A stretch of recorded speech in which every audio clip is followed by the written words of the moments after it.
Hey, welcome to this episode, which is a feature for Patreons and special guests, which is an interview with Eric from Kraken's Garage and Adventures. I was lucky enough to have the opportunity and the fortune of Eric's generosity to stay with him for a few days while I was in the United States a few weeks ago, and I recorded a video of him talking about his motorcycles. He has 4 beautiful motorcycles at the moment, and obviously a lot in his history as well.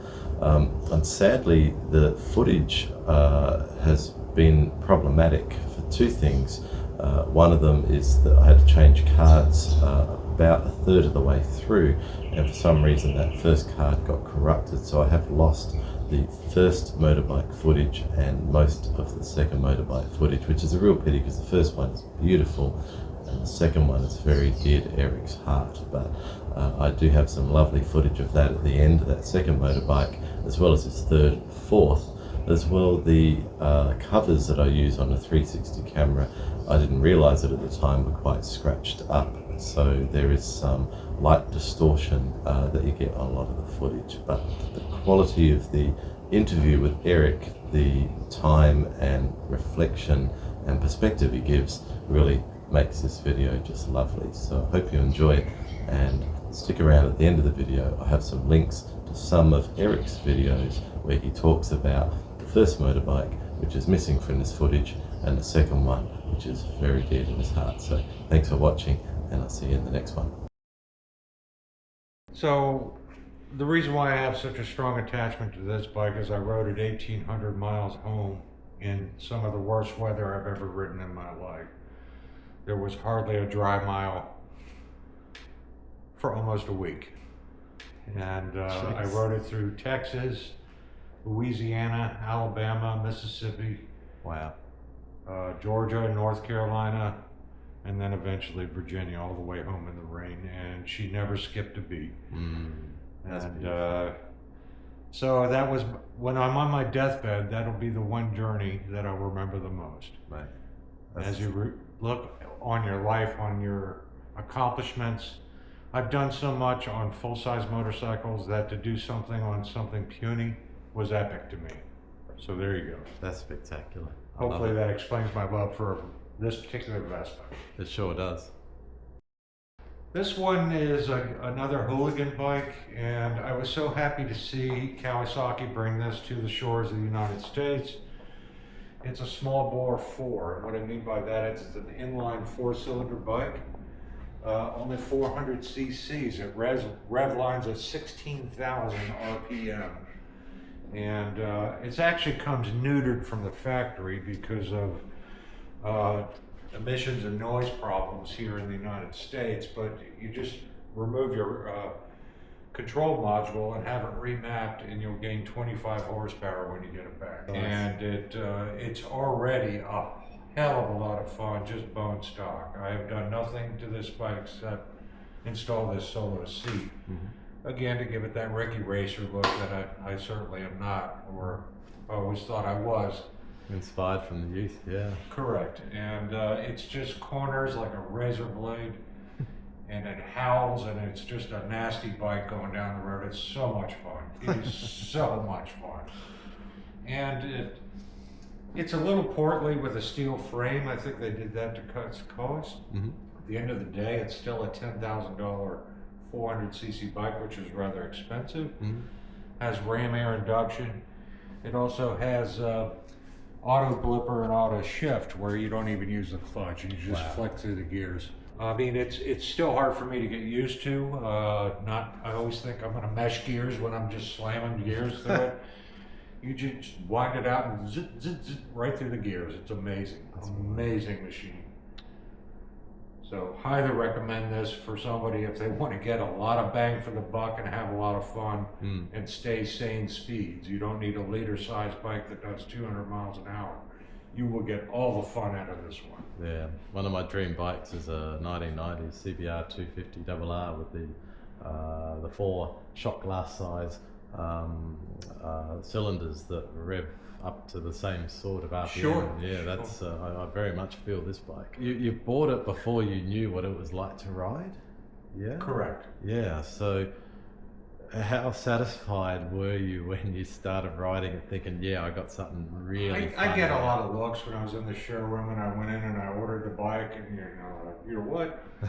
And whatever. I see if you can keep up with me is what to all the doubting Thomases. Come with me for a ride and see if you can hang with me. And then we'll talk at the end of the day. Nice. Wow. How long did it take you to wipe the smile off your face when you got home on the first ride? It never has left my face. That just brings so much joy and fills a niche. If you notice, each one of these bikes are so very polar opposite of each other. They're a different tool for a different job.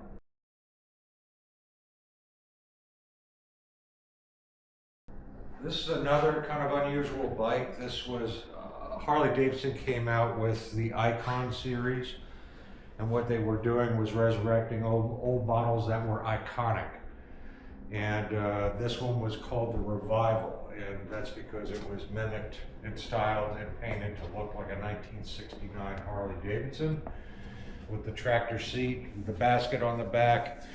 It's a solo operation. It's nothing more than a street glide fairing painted to match. The floating seat is right out of the parts bins of the police bikes that they use for.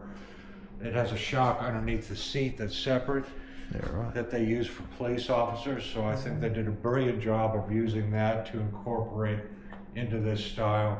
Totally. And just use the existing part bins that they're already using for police officer bikes. And it's nothing but an electric glide painted to look like days of yore. Wow. Oddly enough, I'm a huge fan of shark fins or fishtail mufflers. Those caps on the end, those are Tab performance pipes on it as well, like we were talking about on my other one. Yep. But I couldn't find shark fins to fit them, and oddly enough, Indian. Really? Those are Indian end caps, Wow. and they fit on those Tab performance bikes. So didn't even that'll question probably it. give Harley people a little bit of heartburn. They only made 1,500 of these globally. This one is 1,401 of 1,500. Not that that means anything. Yeah. I don't care about that stuff. Same. Do I like it? Does it melt my butter? Do I get a huge smile and my cheese is riding down the road? I'm good. Yeah, right. Whether it's one of 100,000 or one of 50 makes no difference to me. Same. It could be one of one, still what it is. So I enjoy it. It's the first bagger I've ever had. Oh yeah? Yeah, I'm more a sport-oriented person my entire life. I would have thought you'd had other And baggers. all my Harleys have been naked bikes. Right. I'd not. Every know single that. one. First bagger I've ever owned. I never clicked onto that. Wow. I'm just not one for a Winnebago type bike. With a lazy boy recliner on it. It's just not me. Yeah. The air conditioning, the heating. Exactly. It's a cigarette lighter, 8-track player. Right.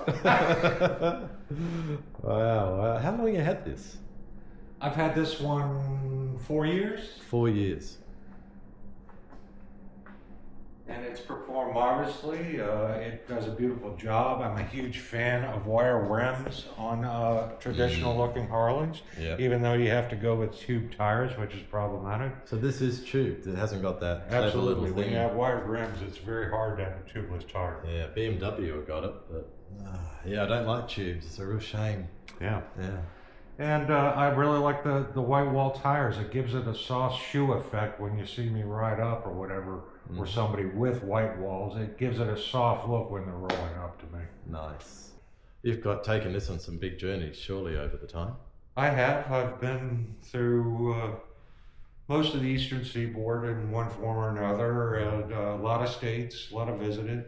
I'm getting older, so I'm taking shorter trips now. And I want to get home and be with my wife and things. Wherever I take it,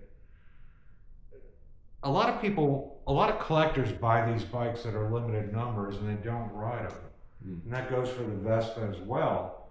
People got upset when I took that across country. Right. Because a lot of people were buying them and putting them in their home as art. A lot of people that I ride up on this bike that are like, wow, it's good to see a Revival, actually getting ridden and used. And I'm like, as long as they're competent, here's the keys. Let me know what you think of it. My advice is follow your dream, ride your own ride. and become proficient at it. Be a student of your profession. Read books on how to become a better rider. And the biggest improvement you can ever do for your riding abilities, yes, of course, you take the MSF class, you know, the entry as well as the advanced. But go take a track course where you take your bike, any one of these, out on a racetrack, and they teach you how to ride fast. It will change your life forever in your riding abilities. I promise you that. How does all of this, all of these motorbikes, all of this lifestyle that you've created here for yourself, how does that make you feel? Well, it's the love of my life, and embarrassed. I've been blessed.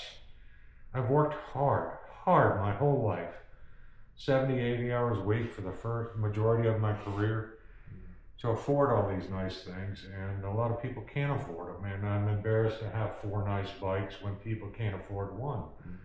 And but I can't, there's nothing I can do about that. But so for me to say, hey, look what I got, is kind of embarrassing, if that makes sense. I wish everybody could have the bike of their dreams, and whatever you dream for, save, make it happen, grind, get there. Follow your dreams as best you can, you know? Even if it's just getting out there on a moped or a Vespa. Yeah. You don't let anybody tell you you can't do it. I'll travel all the way to California on that tomorrow. Totally. I can vouch for that. I mean, I buy bikes in the very, very cheap end of the market, and you can do incredible things on those bikes. Yes, you can. Yeah. There's some definite deals to be had out there on the used bike market. So you don't have to have, you know, the latest and greatest. For sure, nice to have. Again, whoever buys that bike will get all of it, and it's 5 years old. Yeah, that's an astonishing buy, that one, when that one goes up on the market.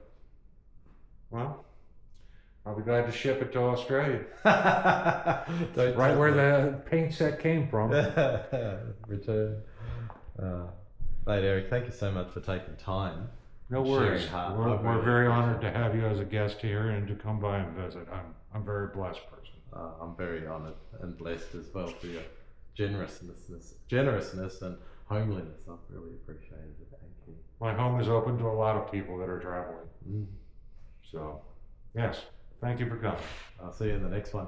All right. Oh, and Peace. just one other thing, Eric. Go riding. It's good for you. It's good for you. Just like the sign says up there. See you, everyone.